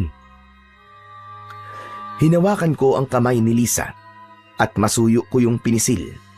Sa paraan na yon ay ipinaramdam ko sa kanya na wala siyang dapat na ikabahala at malalagpasan din namin ang lahat ng problema na aming kinakaharap.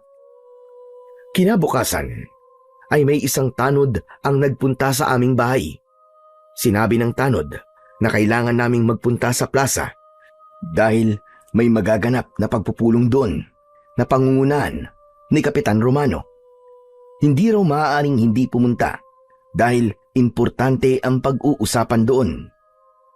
Natuwa ako sa bagay na yon dahil naisip ko na mukhang may iba ng plano na naisip ang aming kapitan para patayin ang naturang Hanagob. Umasa ako na napagtanto na ng aming kapitan na mali ang mag-alay ng isang sanggol sa Hanagob dahil kahit nasa sinapupunan pa yon ng kanyang ina, ay buhay na rin yun. Kasama kong nagpunta sa plaza, sina tatay at ang nobya kong si Lisa. Pagdating namin doon, ay marami na ang mga taong nasa harapan ng maliit na entablado na gawa sa kahoy at tabla. Maya-maya pa ay umakyat na si Kapitan Romano sa entablado. Napakunot noo ako dahil meron siyang dalang isang kahon na hindi namin alam kung ano ang laman. Alam ko na hindi naging maganda ang gabi nyo dahil sa pag-atake ng Hanagob. Pero hayaan nyo akong batiin kayo ng isang magandang gabi. Batid kong lahat tayo ay natatakot. Lahat tayo ay nag-iisip ng paraan upang makaligtas sa pag-atake ng Hanagob. Kaya naman, naisip ko na magsagawa ng isang aktibidad na magiging daan upang kahit paano ay makalimutan natin ang problemang kinakaharap natin ngayon. Anak ng Tokwa, ano bang sinasabi ni Kapitan? Ang akala ko naman may sasabihin siya tungkol sa kung paano natin lalabanan ng Hanagob. Kaya niya tayo pinatawag.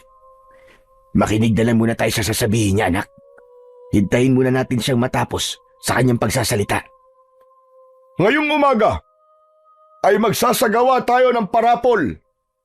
Lahat ng pangalan ng nakatira rito sa ating baryo ay nakasulat sa maliit na papel at nakalagay sa kahon na hawak ko. May isang mananalo sa inyo ng 5,000 piso. Malaking halaga na yon, di ba? Nagbulungan ang mga tao. Nakita ko na natuwa sila sa sinabi ni Kapitan Romano. Pero ako ay hindi nasiyahan sa bagay na yon. Hindi kasi angkop na magkaroon ng ganong kasiyahan habang may kinakaharap na malaking problema ang aming baryo. Nakangiting inalog ni Kapitan Romano ang kahon. Maya-maya pa ay binuksan niya yon at kumuha siya ng isang nakatuping papel. Lahat ng tao ay nakangiti at halatang umaasa na ang pangalan nila ang babanggitin ni Kapitan Romano. Ang maswerteng pangalan na nabunot ko, mga kanayon, ay walang iba kundi si Lisa. Ha? Ako ba yun? Teka, may iba ba bang Lisa dito? Walang umakyat sa entablado, kaya napagtanto naming si Lisa nga talaga ang nabunot. Ikaw nga yatang nabunot, Lisa. Aba, 5,000 din yun. Kaya nga po, tamang-tama po sa napag-usapan natin na kailangan po natin ng pera. Teka, sandali lang po ah. Kukunin ko na po kay Kapitan ng premyo. Hindi ko alam, pero sa kabila ng pagkapanalo ni Lisa, ay may kaba akong naramdaman. Pipigilan ko sana siya sa paglapit kay Kapitan Romano, pero mabilis na siyang nakaalis sa tabi ko. Nakangiting umakyat sa entablado si Lisa at tumayo siya sa tabi ni Kapitan. Binabati kita, Lisa. Biruin mo nga naman. Isang dayo pa ang nanalo sa akin simpleng parapol. Naku, maraming salamat po. Swerte po talaga ako sa mga raffle kaya hindi na po ako nagulat. Kapag may Christmas party po doon sa dati kong pinagtatrabahuhan, ay palaging ako po ang nabubunot. Maswerte ka palang talaga. Kung ganun, ay magtungo ka sa bahay mamayang hapon upang kunin ang premyo mo. Ha? Bakit? Hindi niya ba po ngayon ibigay sa akin ng pera? Pasensya ka na. Hindi ko kasi nadala rito ang pera. Ang bahay ko ay ang nag-iisang bahay sa dulong bahagi nitong baryo namin. Madali mo lang naman makikita yon. Hihintayin kita ron, Lisa. Binabati kita sa pagkapanalo mo. Nakita kong magsasalita pa sana si Lisa, pero tinapos na ni Kapitan Romano ang pagpupulong. Pinauwi na niya ang mga tao at sinundo ko na si Lisa sa entablado. at naglakad na kami pauwi ng bahay. Lisa, mamaya sasamahan kita sa bahay ni Kapitan sa pagkuha ng premyo mo. Sige. Nakakatuwa naman, no? Nagkaroon pa tayo ng 5,000 piso nang walang kahirap-hirap. Parang sinagot kagad ng Diyos ang problema natin. Hindi ko na sinabi kay Lisa na may hindi ako magandang nararamdaman sa pagkapanalo niyang yun sa parapol ni Kapitan Romano dahil ayokong masira ang kasiyahang nararamdaman niya ng sandaling yon. Nanahimik na lang ako hanggang sa makarating na kami sa aming bahay. Matapos naming kumain ng pananghalian ay naging abala na kami ni tatay sa pagpili sa mga mais na nasa aming imbakan. Hinihiwalay namin yung mga hindi na mapapakinabangan sa mga pwede pa naming kainin. Dahil doon ay nawala na sa isip ko na sasamahan ko si Lisa sa bahay ni Kapitan Romano para kunin ang premyo niya. Nang natapos na kami ni tatay sa aming ginagawa, ay bumalik na kami ni tatay sa bahay. Nagtaka ako dahil wala roon si Lisa. Ganun pa man, hindi ako masyadong nag-isip ng kung ano-ano dahil baka lumabas lang siya at naglakad-lakad. Pero nang sumapit na ang 5:00 ng hapon, ay doon na ako nag-alala kasi hindi pa rin bumabalik si Lisa. Nagdesisyon na kami ni tatay na hanapin si Lisa at nagsimula kaming magtanong-tanong sa mga kapitbahay namin. Ngunit sa kasamaang palad, walang nakakita kay Lisa. Saan kaya nagpunta si Lisa? Bakit kasi hindi siya nagpaalam sa atin kung saan siya pupunta Maliit lang tong baryo natin at hindi rin siya makakalis dito dahil sa ilog. Sigurado ako na nandito lang siya. Sana nga tay. Kanina pa kasi ako kinakabahan Sandali. Hindi ba dapat isasamahan mo siya kanina papunta sa bahay ni Kapitan Romano? Hindi kaya naroon siya? Oo nga pala Tara na po kina Kapitan Tay. Bilisan po natin at malapit na pong dumilim. Malalaki ang hakbang na tinungo namin ni tatay ang bahay ni Kapitan Romano. Nakasarado ang pinto ng bahay niya. Kaya naman kumatok kami. Hindi nagtagal ay pinagbuksan kami ni Kapitan. Magandang hapon po, Kapitan Romano. Oh, ano ginagawa niyo rito? Kung naparito kayo, para kausapin ako sa sinabi kong paraan para tumigil na sa pag-atake ang hanagop, ay huwag na kayo mag-alala dahil hindi ko nagagawin yun. Napagtanto ko na maling pumatay ako ng inosenteng sagol para lang sa kagustuhan kong iligtas ang ating baryo. Masaya po kaming marinig yang Kapitan. Pero wala po kami rito para kausapin kayo tungkol sa bagay na yan Kapitan, itatanong lang po namin sana sa inyo kung nagpunta ba rito kanina si Lisa para kunin yung premyo niya doon sa parapol nyo. Oo. Nagpunta nga siya rito kanina.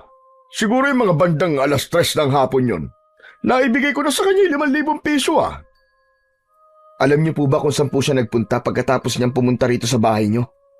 Hanggang ngayon po kasi, hindi pa rin po siya umuwi sa bahay Abe, wala naman siyang nababanggit sa akin kung saan siya pupunta.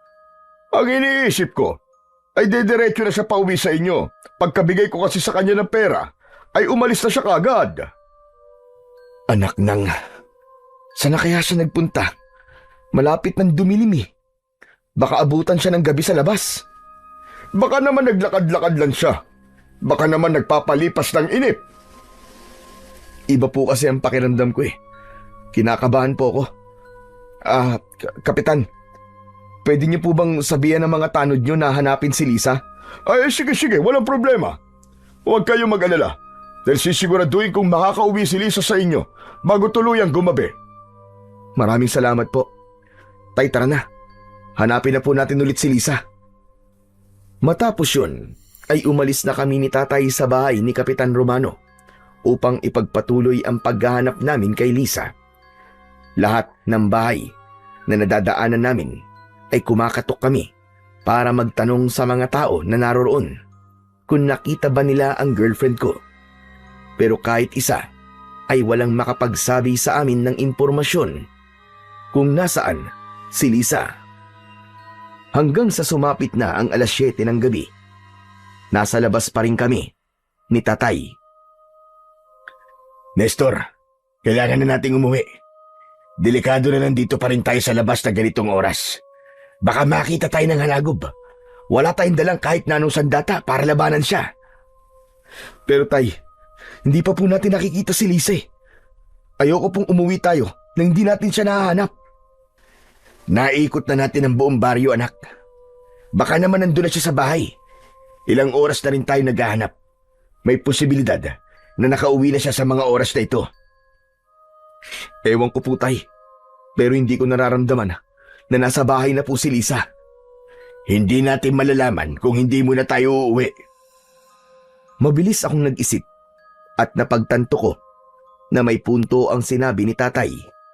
Sa huli, pumayag na lang ako na umuwi sa bahay. Pero nanlumo ako nang pag-uwi namin ay wala pa roon si Lisa. Mangiyak-ngiyak na ako ng sandaling yun. Abot langit na ang pag-aalala ko para sa aking nobya. Tay, lalabas lang ako ulit ha. Hanapin ko lang ulit si Lisa. Kahit ako na lang po maghanap sa kanya, Tay. Magdadala na lang po ako ng itak para sakaling kung makita ako ng hanagob ay malalabanan ko siya. Nestor, makinig ka sa akin, anak. Delikado nang lumabas. Pero Tay, hindi ko po pwedeng pabayaan si Lisa. Baka kung ano na po nangyayari sa kanya eh. Kailangan ko po siyang hanapin. Nestor, anak. Makinig ka. Ipagdasal na lang natin na ligtas siya. Pasensya na po, Tay. Pero hindi ko po kayang iasa sa dasal si Lisa. Kailangan may gawin ako. Hindi ako makakatulog hanggat hindi ko nasisiguro na ligtas si Lisa. Natigilan kami ni Tatay nang may biglang kumatok sa pinto.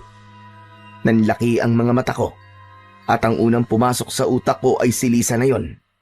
Nagmamadali kong binuksan ang pinto pero bumagsak ang balikat ko nang hindi si Lisa ang nakita ko, kundi ang matandang babae na si Aling Emma. Nagtaka ko dahil may sugat siya sa ulo at may natuyong dugo sa kanyang muka. Agad kong inalalayan si Aling Emma at dinala ko siya sa loob ng aming bahay. Pinaupo ko siya dahil halatang hinang-hina siya. Maging si Tatay ay nagtaka kung bakit ganun ang kalagayan ni Aling Emma. Ano nangyari sa inyo, Aling Emma? Inatake ba kayo ng hanagob? Hindi. Hindi hanagob ang may gawa nito sa akin, kundi si Romano. Ano kanyo? Si Kapitan? Bakit naman po kayo sasaktan ni Kapitan? Dahil sinabi ko sa kanya, nabuntis ang iyong nobya, Nestor. Ano? Pero hindi po buntis si Lisa, nagkakamali po kayo.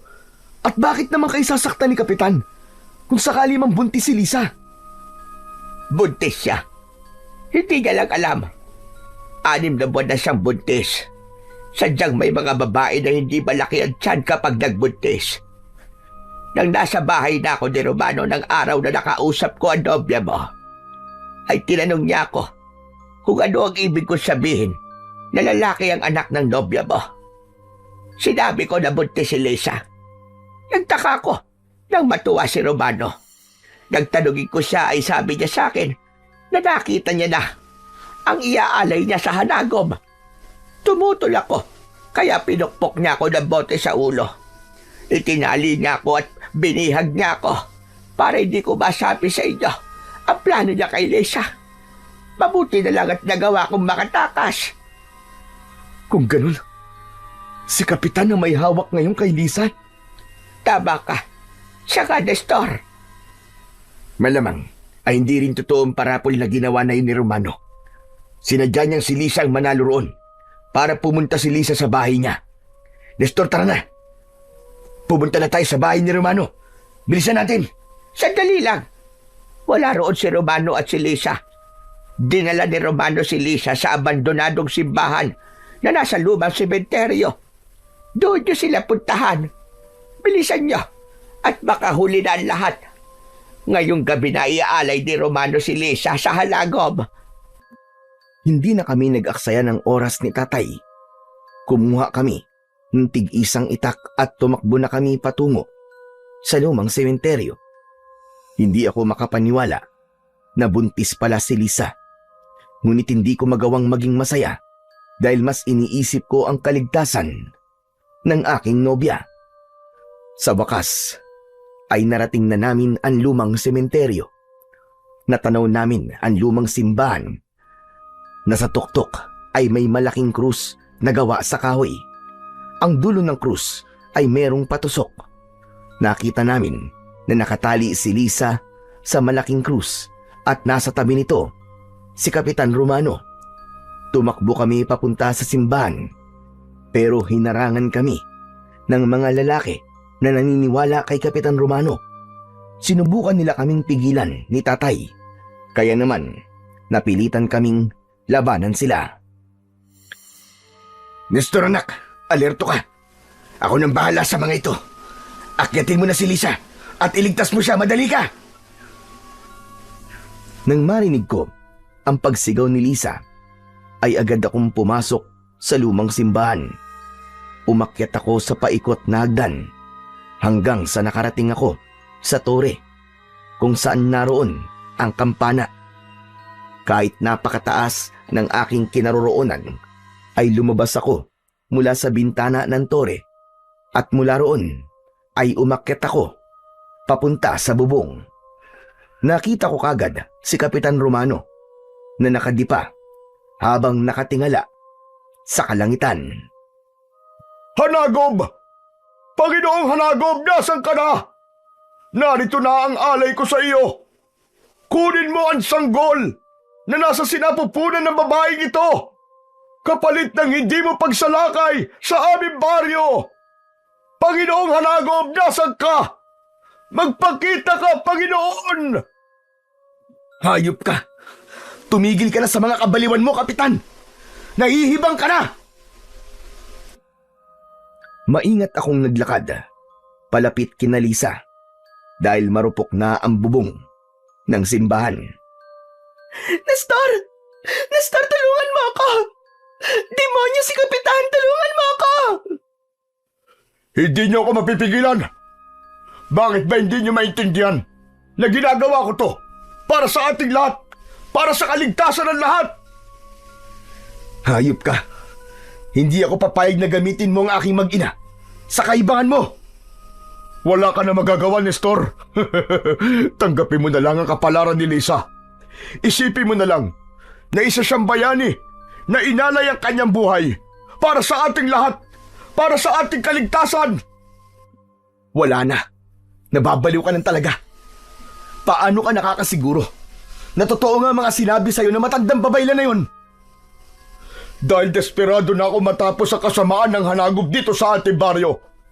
Ginagawa ko to para protektahan ang lahat ng mga nakatira dito. Magsasalita pa sana ako nang biglang humangin ng malakas. Sinabayan yon ng nakakatakot na sigaw ng Hanagob. Tumingala ako sa kalangitan at kinilabutan ako ng gusto nang makita ko ang Hanagob na lumilipad sa itaas ng krus kung saan nakatali si Lisa. Nandyan na siya. Nandyan na ang Panginoon ko. Hindi niyo na ako kayang pigilan. Panginoong Hanagob, kunin mo na ang babaeng ito at ang sanggol niya. Ito ang alay ng baryong ito. Para sa iyo. Kunin mo na siya. Nanlaki ang mga mata ko nang bumulusok na paibaba ang Hanagob. Sa kabila ng posibilidad na bumigay ang bubong, ay mabilis pa rin akong tumakbo upang iligtas si Lisa. Haharangan sana ako ni Kapitan Romano pero iniumang ko sa kanya ang itak. Napaatras siya at sa hindi sinasadyang pangyayari ay nahulog siya mula sa bubong ng simbahan. Malakas na bumagsak ang katawan niya sa lupa na agad niyang ikinamatay. Nestor! Nestor, tulungan mo ako! Ayoko pang mamatay! Tulungan mo ako dito! Hindi muna ako nagsalita. Itinuon ko ang aking atensyon sa pagtatanggal ng pagkakatali kay Lisa hanggang sa naramdaman ko ang presensya ng hanagob na papalapit sa amin. Mabilis akong humarap at sakto ng ilang dipa na lamang ang layo ng hanagob sa amin. Agad akong yumuko at nang dumaan siya sa ibabaw ko, ay itinarak ko ang itak sa kanyang tiyan. Malakas na umatungal ang hanagob at muli siyang lumipad papunta sa itaas. Ginamit ko na ang itak para putulin ang lubid na nakatali kay Lisa. Napakabilis ng tibok ng puso ko ng mga sandaling yon. Awang-awa na ako para kay Lisa dahil umiiyak siya ng dahil sa labis na takot. Tinignan ko ng mabilis ang hanagob at nang pasugod na naman siya sa amin, ay huminto muna ako sa pagputol sa lubid. Matatag akong tumayo upang salubungin ang hanagob. Isinentabi ko muna ang takot na nararamdaman ko dahil alam kong walang maidudulot na maganda kung hahayaan kong maghari ang takot sa akin. Nang malapit na ang hanagob sa akin, ay pinuntiriya ko ang kanyang mata. Nagtagumpay naman ako sa pagtusok sa kaliwang mata ng hanagob. Pumailan lang sa paligid ang kalunos-lunos na sigaw ng halimaw. Tumayo ang hanagob sa harapan ko. Hindi ko ipinakita sa kanya na natatakot ako. Sige, lumapit kang demonyo ka. Hindi ako natatakot sa'yo. Lapit! Lumapit ka! Nestor! Mag-iingat ka! Nang aatakihin ako ng hanagob, ay binutas ko ang pakpak niya gamit ang itak at saka ko siya malakas na itinulak. Nahulog mula sa bubong ang hanagob dahil hindi na siya makalipad. Pinilit pa niyang lumipad pero dahil sa malaking butas sa pakpak niya, ay dire-diretso siyang bumagsak. Malakas na bumagsak ang hanagob kung saan bumagsak si Kapitan Romano. Tinignan ko ang hanagob at kahit paano ay nakahinga ako ng maluwag dahil hindi na siya gumagalaw. Inakala ko na patay na siya ng sandaling yon. Muli kong nilapitan si Lisa at nagmamadali ko ng pinutol ang lubid na nakatali sa kanya gamit ang aking itak. Nang tuluyang ko na siyang napakawalan, ay agad ko siyang niyakap. Iyak pa rin siya ng iyak. Nestor, maraming salamat. Akala ko katapusan ko na. Salamat talaga sa'yo. Tana, tapos na Lisa. Ligtas ka na. Sa tingin ko, ay patay na ang hanagob. Nestor, yung hanagob. Yung hanagob, buhay pa siya. Mabilis akong sumilip sa ibaba at nagimbal ako nang malaman ko na gumagalaw pa ang hanagob. Napatingin ako sa malaking krus. Isang ideya ang naisip kong gawin. Lisa, tulungan mo akong itulak ang krus. Dali, itulak natin pababa. Bakit? Para saan? Basta, gawin mo na lang ang sinabi ko. Matapos yun, ay pinagtulungan namin ni Lisa na itulak ang napakalaking krus. Dahil sa luma na ang simbahan na yon, ay hindi kami nahirapang gawin yon dahil medyo may karupukan na nga ang krus na yon. Naraglag ang malaking krus at eksaktong tumusok sa dibdib ng hanagob ang matulis na dulo nun na parabang may gumabay sa krus. Hanggang sa mula sa kung saan ay dumating ang napakaraming mga uwak. Pinagkaguluhan ng mga uwak ang hanagob at nang muling lumipad sa impapawid ang mga uwak, ay wala na ang hanagob. Para bang kinuha ng mga uwak na yon ang hanagob at dinala sa kung saan. Nestor, tapos na ba? Patay na ba yung hanagob? Sabihin mo sa akin, Nestor. Tapos na ba? Sa tingin ko, wala na siya, Lisa. Nagtagumpay tayo, Lisa. Ligtas na kayo ng anak natin. Mabuti naman. Salamat sa Diyos. At salamat sa iyo, mahal ko. Oo nga pala. Sorry. Kung hindi ko alam na buntis ako. Normal lang kasi sa akin na minsan ay matagal akong walang buwan ng dalaw. Hindi rin naman kasi lumalaki ang tiyan ko eh. Kaya wala talaga akong kaalam-alam na buntis ako. Nestor, baka isipin mo, hindi ko sinasabi sa'yo na buntis ako ha. Lisa, ano ka ba? Huwag kang mag-alala. Hindi ko iniisip ang alinman sa mga yan. Naipaliwanag na sa akin ni Aling Emma na may mga babae talaga na hindi nila alam na buntis sila. Mabuti naman. Pero Nestor, hindi ka ba nagagalit sa akin? Kasi hinayaan kong mabuntis mo ko. Ha? Bakit naman ako magagalit sa'yo? Eh tayong dalawa naman ang gumawa niyan, di ba? Ginusto natin yun pareho. Saka, napakasaya ko nga eh. Kasi, magkakaroon na tayo ng anak. Magiging tatay na ako. Ikaw ba? Masaya ka rin ba kagaya ko? Oo naman, Nestor. Abot langit ang kasiyahan ko. Kasi, kahit hindi pa tayo kasal, ay alam kong nabuo ang batang ito nang dahil sa pagmamahalan nating dalawa. Mahal na mahal kita, Nestor. Kayo ng anak ko, ang buhay ko. Nang nabanggit ni Lisa ang salitang kasal, ay napangiti ako. Lumuhod ako sa kanyang harapan at pasimple kong kinuha sa bulsa ng aking pantalon ang engagement ring na palagi kong daladala. Diretso kong tinignan si Lisa sa kanyang mga mata. Hoy, Nestor, anong gagawin mo? Bakit ka nakaluhod? Tumayo ka nga dyan, ano ka ba? Baka mahulog ka pa dyan eh.